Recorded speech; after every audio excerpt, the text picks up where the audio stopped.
María Brown Pérez, usted siempre sonriente.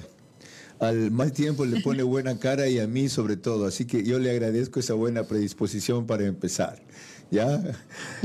Buenas tardes, Carlos. ¿Qué va? Pues yo encantada siempre de tener la oportunidad de dirigirme a usted y a todos los ecuatorianos. Le agradezco. Primera cosa, ¿cómo alteran los planes de clases estas advertencias sobre la presencia de la Omicron aquí? ¿Sabe por qué se lo digo? Mis hijas van a un colegio particular y hoy anunciaron la primera medida, que al retorno de clases, la primera semana de enero, por ahora lo van a volver a hacer virtual. ¿Coincide usted con la medida y para el sector público habrá algún ajuste o no? Cuando el 30 de noviembre sesiona el COE, las medidas que se toman de postergar el retorno a la presencialidad sin el control de aforos para el próximo año lectivo en el régimen Costa y para el próximo quimestre en el régimen Sierra Amazonía, ya tomamos en consideración que eventualmente llegaría Omicron al país. En ese momento no teníamos todavía toda la información que hoy ya sabemos, que es una variante que aparentemente reacciona bastante bien a las vacunas, que es una variante que si bien parecería ser más contagiosa, tampoco es tan virulenta en el sentido de causar la muerte con facilidad, sino más bien es una variante que se contagia fácil, pero que tiene menos efectos. Y las medidas que se han adoptado sobre la base de esa información.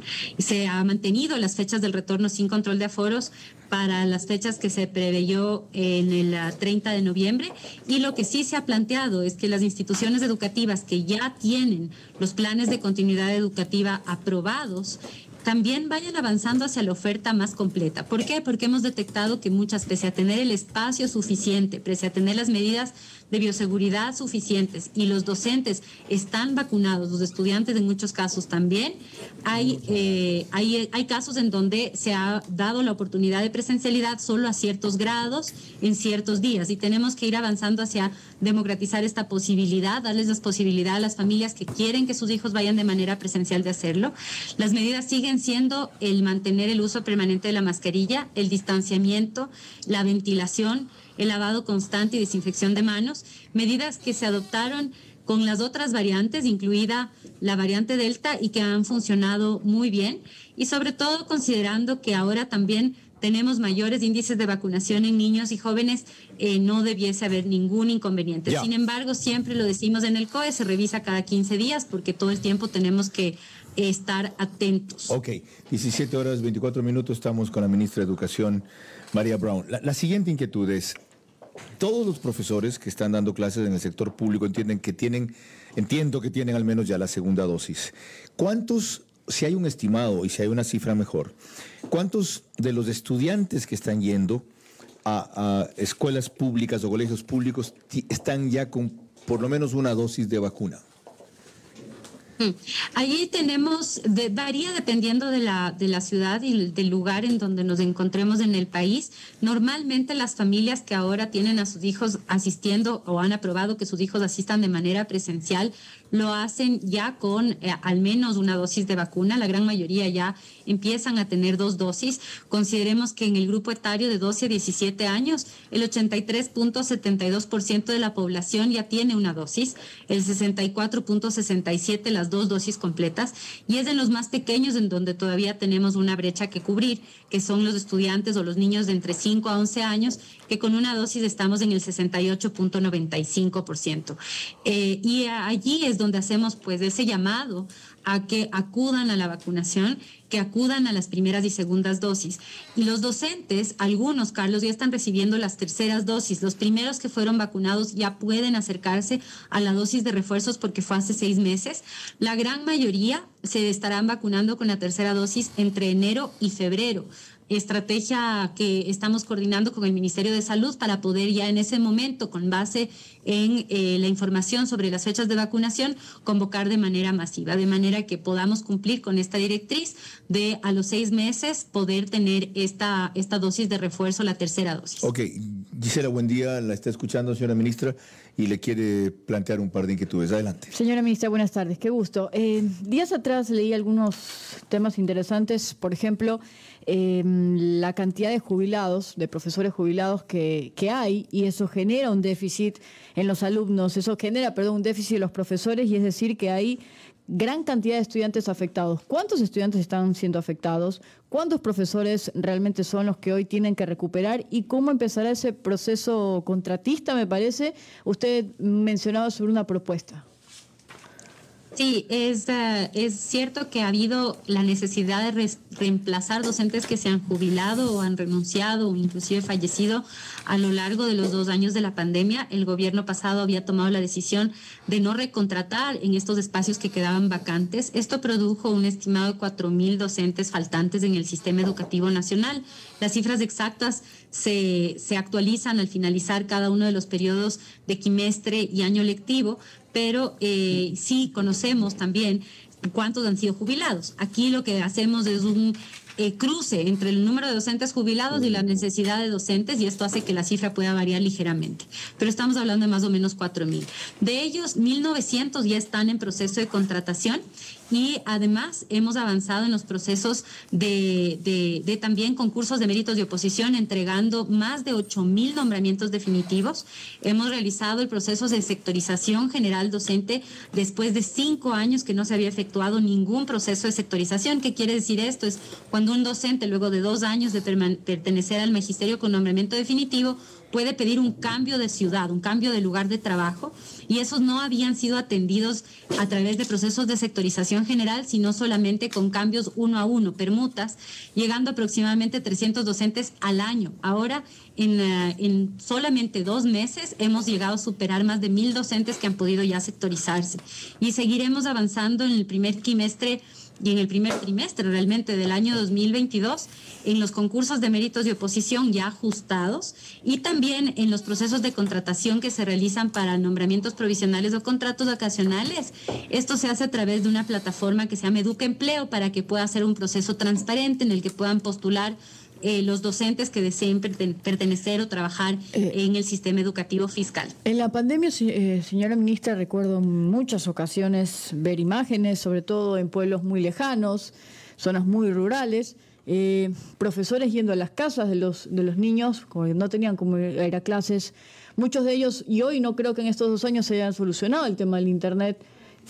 ¿Qué respuesta han tenido? ¿Estos niños siguen siendo asistidos, siguen recibiendo clases de los profesores en su casa? Hay una mezcla de estrategias que se implementan a nivel nacional para buscar que la continuidad educativa de los niños en los distintos lugares del país se pueda dar a través de metodologías que, como tú bien dices, pueden ser virtuales, pero estas funcionan bien cuando hay conectividad, o pueden ser del trabajo de un docente que se acerca al domicilio, y casi todos esos casos han sido por la buena voluntad de los docentes. La estrategia de retorno a la presencialidad que inició el 7 de junio ha priorizado precisamente la ruralidad, porque es en la ruralidad en donde el trabajo a través del Internet es más difícil. De las 11.528 instituciones, que es el 71% de las instituciones educativas del país, que ya tienen autorización de uso de las instalaciones, 7.521 son rurales. Es allí donde se ha hecho el mayor esfuerzo de retorno a la presencialidad. Asimismo, como ustedes saben, se dio una disposición específica para bachilleratos en la ruralidad, que ya ahora también asisten de manera presencial. ¿Y de esos 7.000 cuántos han vuelto? Es ahí donde existe más brecha. De esos 7.000 escuelas rurales, ¿cuántas han vuelto? ¿Cuántos niños? De las 7.521 instituciones rurales, no siempre todos los estudiantes asisten de manera presencial. Hay algunos que se mantienen en modalidad a distancia. Es precisamente por eso que a partir del 10 de enero en el COE Nacional se ha determinado que avancemos a incentivar que con estos aforos reducidos y de manera voluntaria más y más niños puedan acudir de forma presencial. Sin embargo, en las visitas que realizamos a territorio, yo personalmente y también mi equipo, podemos constatar que en las aulas rurales, sobre todo en las comunidades más alejadas, Normalmente ya están prácticamente todos los estudiantes asistiendo de manera presencial. Recordemos que son comunidades pequeñas en donde típicamente funcionan unidades educativas que son unidocentes o pluridocentes, con pocos niños, ¿no? Un par de cosas más, pero embrague, meta cambio, usted coge viada y se va de largo. Ok, deme chance. Dele chance. Sí, o le han dicho, mira, para que Vera no te atosigue y no te cose, habla sin parar. ¿Ya? La ministra se ha investigado bien, bien. No, pues yo no me dejo, pues. O Mario Tamayo es el que le habla, por si acaso, doctora. Buenas tardes. Doctora, buenas tardes. Ok, un par de precisiones. ¿Han considerado ustedes la idea o la opción de que en determinado momento los niños que no tienen al menos una vacuna no acudan a clases presenciales? Carlos, sí se ha evaluado esta posibilidad, sin embargo, no será posible. ¿Por qué? Porque nuestra Constitución garantiza el derecho a la educación sin ninguna discriminación y a la educación que la familia elija. Si la familia elige una educación presencial, pues esta es la modalidad que es pertinente. Y no podemos obligar a decidir a las familias sobre la salud. Esa decisión depende de los padres. Podemos invitarlos. Esa decisión depende de los padres, en todo caso, ¿verdad? Depende de los padres, y lo que sí buscamos es que tengan al menos el 85% de los estudiantes de esa vacuna, porque de esa manera ya podemos tener una inmunidad colectiva en esa comunidad educativa. Así vamos mejor. La otra cosa, se han detectado cobros indebidos en algunos colegios. ¿Cómo hacen para denunciarlo y con qué tienen que hacerlo? Porque no basta un reporte, en mi colegio tal, sí, pero ¿qué hay que hacer para que la denuncia genere un correctivo o una sanción? De hecho, solo hace falta que nos envíen la alerta. No necesitamos pruebas porque nosotros iniciamos un proceso de investigación. Las denuncias se realizan ya sea a través de vía telefónica en el 1-800 de Educación, inclusive las familias lo pueden hacer en redes sociales o en los distritos educativos. Y ahí nosotros vamos a la institución educativa y corroboramos esta información de manera física y presencial. ¿Se aplica a colegios públicos y privados? Los colegios públicos son gratuitos, entonces cuando existe una denuncia puede ser por cobros indebidos respecto, por ejemplo, a una cuota que se ha solicitado, que se ha hecho obligatoria cuando solamente puede ser voluntaria. Correcto. Pero en el caso de colegios particulares y fiscomisionales donde hay pensiones, también pueden hacer reportes de cobros excesivos en pensiones y matrículas, porque el ministerio sí aprueba una pensión máxima para cada año lectivo, ¿no? Y esto debe ser respetado. Ok. Lo otro, ¿cómo hacemos para la próxima vez conversar de largo con usted presencial? ¿Usted nos dice cuándo viene y lo programamos o nosotros la invitamos para una fecha y usted viene?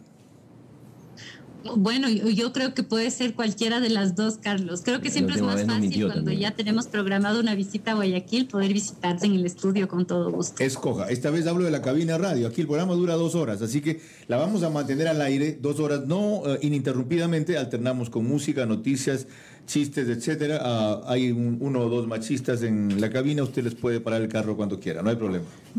Así habla más lento, con 2 horas. Ok. Le agradezco mucho por su tiempo. Y va en serio, ¿ya? Bueno, la última vez que hicimos esa prueba, una vez la hicimos con Otto Sonnenholder, otra vez la hicimos con María Paula Romo. Tenemos que estrenar un funcionario del Ejecutivo aquí. Quedamos en eso, le vamos a avisar la fecha, ¿ok? Con